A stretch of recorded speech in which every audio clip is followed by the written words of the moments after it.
നമസ്കാരം. പ്രധാന വാർത്തകൾ.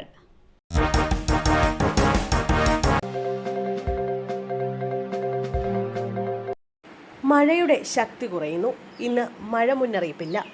സംസ്ഥാനത്ത് കഴിഞ്ഞ ദിവസങ്ങളിൽ ലഭിച്ചിരുന്ന മഴ ഇന്നു മുതൽ കുറയുമെന്ന് കേന്ദ്ര കാലാവസ്ഥാ വകുപ്പിന്റെ മുന്നറിയിപ്പ്. കേരള തീരത്തുണ്ടായിരുന്ന ന്യൂനമർദ്ദപാത്തിയുടെയും ഗുജറാത്തിന് മുകളിലുണ്ടായിരുന്ന ചക്രവാത ചുഴിയുടെയും സ്വാധീനം കുറഞ്ഞതോടെയാണ് സംസ്ഥാനത്ത് മഴ കുറയുന്നത്. ഇന്ന് ഒരു ജില്ലകളിലും മഴ മുന്നറിയിപ്പില്ല. അതേസമയം അടുത്ത 3 മണിക്കൂറിൽ സംസ്ഥാനത്തെ തിരുവനന്തപുരം, കൊല്ലം, എറണാകുളം ജില്ലകളിൽ ഒറ്റപ്പെട്ട ഇടങ്ങളിൽ മിതമായ മഴയ്ക്ക് സാധ്യതയുണ്ടെന്നാണ് പ്രവചനം. പത്തനംതിട്ട, ആലപ്പുഴ, കോട്ടയം, ഇടുക്കി, കോഴിക്കോട്, കണ്ണൂർ, കാസർഗോഡ് ജില്ലകളിൽ ഒറ്റപ്പെട്ട ഇടങ്ങളിൽ നേരിയ മഴയ്ക്കും സാധ്യതയുണ്ടെന്ന് കേന്ദ്ര കാലാവസ്ഥാ വകുപ്പ് അറിയിച്ചു.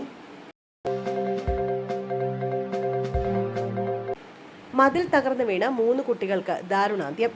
നിർമ്മാണത്തിലിരുന്ന മതിൽ തകർന്നു വീണ് 3 കുട്ടികൾ മരിച്ചു. 5 കുട്ടികൾക്ക് പരിക്ക്. 2 പേർക്കായി തിരച്ചിൽ തുടരുകയാണ്. ഗ്രേറ്റർ നോയിഡയിലാണ് അപകടം സംഭവിച്ചത്. പോലീസ് സംഘം സ്ഥലത്തെത്തി സ്ഥിതിഗതികൾ നിയന്ത്രണ വിധേയമാക്കി. 3 കുട്ടികളുടെയും മൃതദേഹങ്ങൾ പോസ്റ്റ്മോർട്ടത്തിന് അയച്ചിട്ടുണ്ട്. അങ്കമാലി താലൂക്ക് ആശുപത്രിയിലെ ഷൂട്ടിംഗ് നിർത്തിവെച്ചു. അങ്കമാലി താലൂക്ക് ആശുപത്രിയിലെ സിനിമാ ചിത്രീകരണം ഉപേക്ഷിച്ചു. ഫഹദ് ഫാസിൽ നിർമ്മിക്കുന്ന പൈങ്കിളി എന്ന സിനിമയുടെ ചിത്രീകരണമാണ് ഉപേക്ഷിച്ചത്.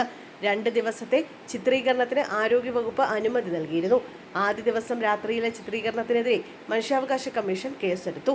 രോഗികളെ ബുദ്ധിമുട്ടിച്ച് ആശുപത്രി കാഷ്വാലിറ്റിയിൽ ചിത്രീകരണം നടത്തിയതിനെതിരെയായിരുന്നു നടപടി. ഇതോടെയാണ് 2ാം ദിവസത്തെ ഷൂട്ടിംഗ് ഉപേക്ഷിച്ചത്. തമ്മിൽ തല്ലിയാലേ നിലനിൽപ്പുള്ളൂ എന്ന് KSU നേതാവ്. വാട്സപ്പ് സന്ദേശം പുറത്ത്. കണ്ണൂർ ജില്ലയിലെ KSU നേതൃത്വത്തിൽ വിഭാഗീയത രൂക്ഷമെന്നതിന് തെളിവുകൾ പുറത്ത്. മറ്റു നേതാക്കളെ തമ്മിൽ തല്ലിച്ചാൽ മാത്രമേ പാർട്ടിയിൽ നിലനിൽപ്പുള്ളൂ എന്ന് ജില്ലാ വൈസ് പ്രസിഡന്റ് അർജുൻ കോറം പ്രതികരിക്കുന്നതിന്റെ ഓഡിയോ സന്ദേശമാണ് പുറത്തായത്. വാട്സപ്പ് ഗ്രൂപ്പിൽ നിന്നാണ് സന്ദേശം പുറത്തായത്. മറ്റ് നേതാക്കളെ തമ്മിൽ തല്ലിച്ചാൽ മാത്രമേ രമേശ് ചെന്നിത്തല വിഭാഗത്തിന് നിലനിൽപ്പുള്ളൂ എന്നാണ് വൈസ് പ്രസിഡന്റ് പറയുന്നത്. സുധാകരൻ വിഭാഗത്തിലെ വിഭാഗീയത നിലനിർത്തണമെന്നും നിർദ്ദേശിക്കുന്നുണ്ട്. CPM കണ്ണൂർ ജില്ലാ സെക്രട്ടേറിയറ്റ് ഇന്ന്. മനു തോമസിന്റെ ആരോപണങ്ങൾ ചർച്ചയായേക്കും. CPM കണ്ണൂർ ജില്ലാ സെക്രട്ടേറിയറ്റ് ഇന്ന് ചേരും. P ജയരാജൻ യോഗത്തിൽ പങ്കെടുക്കും. മുൻ DYFI നേതാവ് മനു തോമസിന്റെ വെളിപ്പെടുത്തലുകൾ ഉയർത്തിയ രാഷ്ട്രീയ വിവാദങ്ങൾക്കിടെയാണ് യോഗം ചേരുന്നത്. ജയരാജനും മനുവും തമ്മിലുണ്ടായ ഫേസ്ബുക്ക് പോരും തുടർന്നുള്ള ആരോപണങ്ങളും യോഗത്തിൽ ചർച്ചയാകുമെന്നാണ് സൂചന. ഗുരുതര വെളിപ്പെടുത്തലുകൾ ഉണ്ടായെങ്കിലും വിവാദത്തിൽ ഇതുവരെ പാർട്ടി പരസ്യ പ്രതികരണത്തിന് തയ്യാറായിട്ടില്ല. P ജയരാജന്റെ അനവസരത്തിലെ ഫേസ്ബുക്ക് പോസ്റ്റാണ് വിഷയം വഷളാക്കിയത് എന്നാണ് പാർട്ടി വിലയിരുത്തൽ. കൊട്ടേഷൻ സംഘങ്ങൾക്ക് പാർട്ടിയുടെ പേരിൽ സോഷ്യൽ മീഡിയയിൽ വീണ്ടും കളത്തിലിറങ്ങാൻ വിവാദം വഴിവെച്ചെന്നും CPMൽ വിമർശനമുണ്ട്.